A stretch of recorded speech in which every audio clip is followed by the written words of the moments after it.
సామాన్యులకు అన్యాయం జరిగితే లాయర్ న్యాయం చేస్తాడు. మరి అలాంటిది ఆ లాయర్కే అన్యాయం జరిగితే ఏం చేయాలి?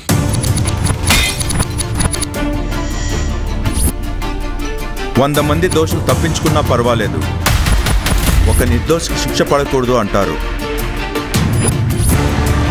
లాయర్గా సక్సెస్ అవ్వాలంటే బ్రెయిన్ లాజిక్ రెండే వాడాలి.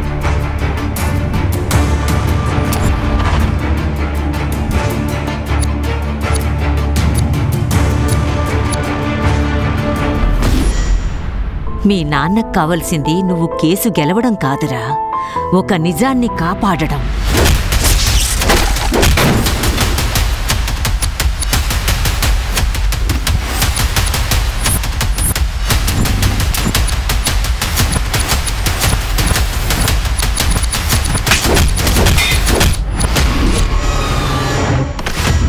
అంకుల్, ఆ నల్ల కోట్ వేసుకోవాలంటే ఏం చెయ్యాలి? ఆ నల్ల కోట్ వేసుకోవాలంటే లా చదవాలి.